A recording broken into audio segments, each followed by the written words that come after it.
Hi everybody, Sherilyn. Welcome to Makeup University. Thank you for joining me for part 2 of my April 1st through 10th preparation party. I'm so glad you're here. I hope you watched the first video. If not, it's 15 minutes of wisdom for you. This video, it can be watched and enjoyed by anyone, though it's specifically intended for my single parents, single moms. You know, you moms are dear to me. So my single moms, my single ladies, and single seniors, anybody who doesn't have their helpmate with them right now, I just want to encourage you, it's okay. It is going to be okay. You have everything you need inside of you, and you're going to go through this flying colors, okay? So here we are in the bathroom. It's time to talk potty talk. I'm going to show you some great ways to use your water wisely in the bathroom, and this goes for you as a single, and especially if you have kids, because I loves me some kids, but they aren't always super resource aware. Trying to think of a nice way to say it. Okay, so in the potty, here in the greater Los Angeles area, we have had super panic buying of toilet paper for the China origin virus 19, COVID-19, whatever you want to call it, coronavirus. It doesn't have diarrhea, but people bought up all the toilet paper. You know what? Toilet paper has been a thing. People have been pooping since the days of Adam. Leaf much? So here's the deal. Moms, my seniors, singles. Has anybody ever been on a vacation to Mexico? I love the Mexican beaches. I just love the small towns. I love the people. And I have been on both types of vacations. Whoops. The super luxurious resort, and even the resort didn't have the strongest of plumbing like in the United States. I don't know. We must be poop masters because we've got great plumbing. And then I've been in slept on a tent on the beach, and just kind of had to take care of business in a more natural way. So for anybody who is scared they're going to run out of toilet paper, or maybe right now you don't have any toilet paper, here is your solutions. And just think of Laura Ingalls Wilder, and like, this is so out on the prairie time. So I encourage you to keep these mailers and to have a little tub, a little trash can in the bathroom. And I've got other resources here we're going to talk about. So maybe you have a trash can in your bathroom, and maybe you have two, whatever you are most comfortable with. And this one time, my family was out on a whitewater rafting trip. Such a good trip. And they made you a toilet out of a Home Depot 5-gallon orange tub. And then they would just put a plastic seat on it, and you pottied, and then they put a lid on it. I'm not saying you have to do that in your house. I'm saying have the trash can. If you are completely out of toilet paper, out of paper towels, out of Kleenex, out of the body wipe. We're going to talk about this in a minute. I don't have any table to put my stuff on. Whoops, I'm going to hold it with my knees. Do not use the slick, shiny kind because it's slippery, okay? So whatever business you're trying to wipe up slips right off. If you have an old Yellow Pages or White Pages, guess what just became toilet paper? If you have all of these mailers that come into, ooh, strawberries are on sale. Nice. If you have these mailers, again, like these domino coupons, this is slick. That's not going to work. This right here, you can Little House on the Prairie with this, okay? And you just do your business, clean up, and then drop it in your trash can. Done deal. Not like what you're used to, but it's could work, right? Work with me here. We're in brand new era, brand new year, brand new territory. Let's do it together. Do you have any socks that have no mate? Like you don't even know, you haven't seen the mate to this sock in gosh knows how many years.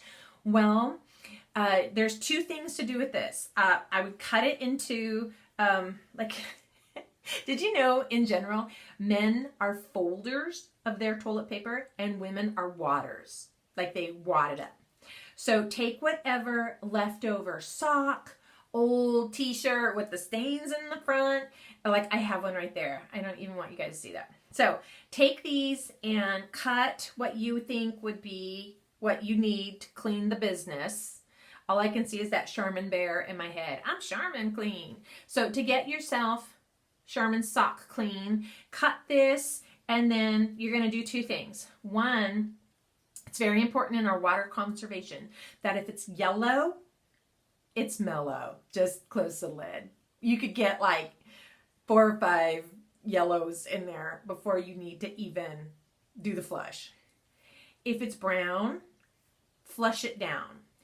When you're in Mexico on vacation, most of the plumbing can only take what nature provides, meaning the papers are always put in the trash can, or if you see that, it's just the cultures are different.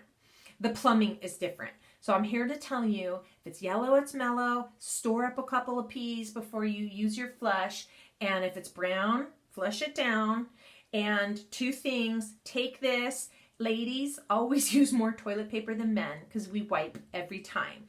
So you have a bag, a can, and if you have to do the yellow, use this to clean up and then set it aside, put the lid on it. Now you guys know I use this brand for my espresso. And now when it's laundry time, like April 11th, it's time to wash.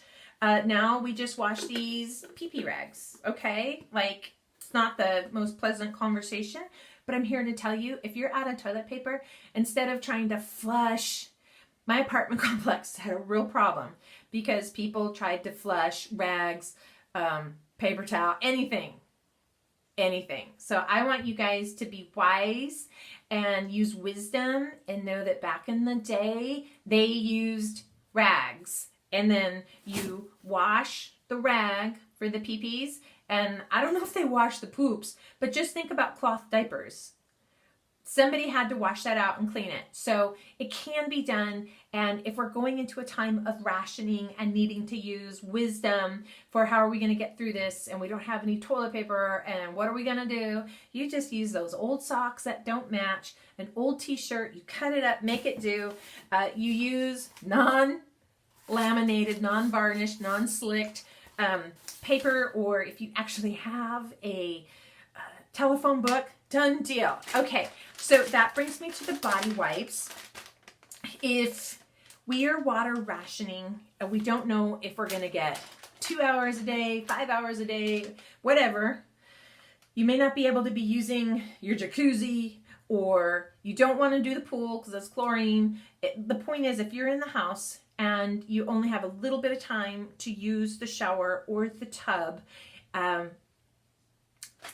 you can bird bath with these, and I'm going to talk about possible. So this is an answer, and this again is a potty answer. I would really only use it for the number 2s, and then you put it in the trash can and tie up the dirty papers and take it out to the trash. Done deal. And then I'm going to twist the camera and show you these because I had my huge laptop, that little beauty of a wonder, died. So I don't have that to edit with, so we just have to do one long one. So right here I have 2 tubs in hello in the bathroom, and the toilet is right here. So my plan is you can just fill up your bathtub. That is one option. And then there's this too. There's a 2-tub method. So both of these tubs will be filled with water by March 31st. I'll make sure the last thing I do is these are clean. You can either put a contractor, the best would be a contractor size trash bag inside of it, just for an extra level of cleanliness. But if that's not a deal for you, just clean these tubs and put your water in there. Now, if the water is turned off in your home or apartment and it's brown, you gotta flush it down, keep a scoop.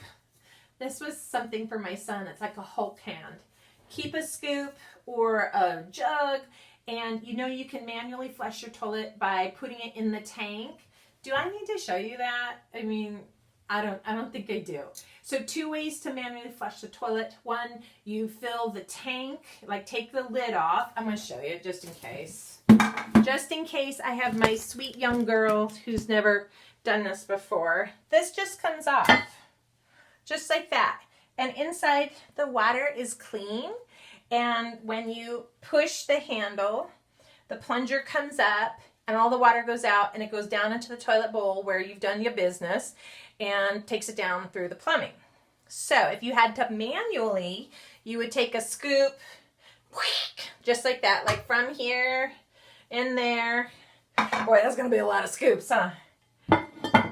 Okay, and then let's come back over here. Ooh. Boy, really appreciating editing right now. I won't be able to edit this. So here's the thought. Or you could take these and just put it into the bowl, but you need to do it kind of high so that the gravity washes it down the bowl. I personally, when I have to, this has happened to me in my country bumpkin days, and that is something was wrong with the water and the plumbing, and I had to just flush the toilet manually. So I would fill the tank, hit the switch, and let it take it down. Okay, so now here's our next thought, and this is some kind of bathing. I know that, let's get here. Hold on, guys. This is a Dolly, hi. This is a Dolly Parton story. So if you had to, especially by moms who have kids, and there's lots of kids in a house, maybe you're by yourself, Dolly Parton tells this really funny story about when, I gotta turn it up so I can stand up, hold on. When she lived in Butcher's Holler. Is it her who lived in Butcher's Holler? Do you like that? I'm just tilting it and twisting. And now I'm gonna come back. Okay, here we are. So imagine, not too much imagining. You got kids, there's a dog, of course. So if you had to take your bird bath and you don't have use of the shower, but you do need to clean up, maybe privacy is an issue because you have others with you.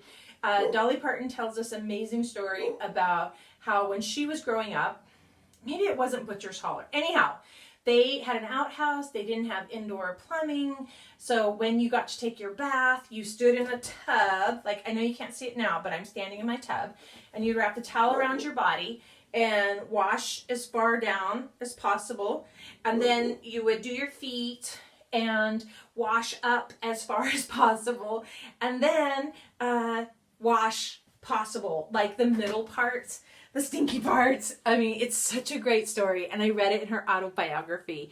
Before this gets long, I want to make sure you have these 2 powerful takeaways for the possibility of a rationing of power and water from April 1st through the 10th. And that is, it is so important that come the 31st, suddenly my mind went blank. I'm like, is there 30 days in March? Doesn't matter. There's my dog. She wants you to know too. It is so important that you go ahead and prepare some water. Have it on hand.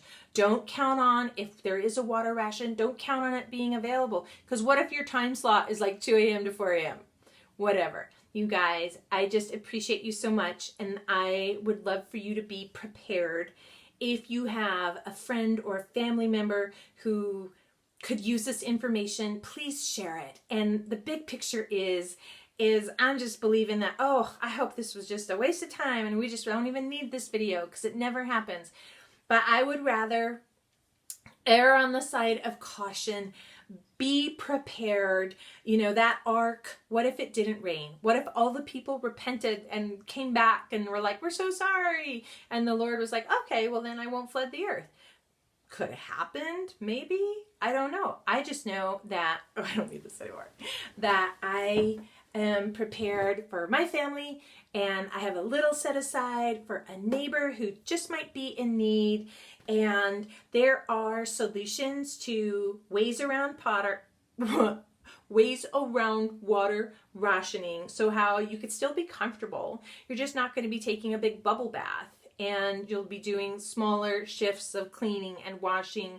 And that's why this is what I was trying to remember.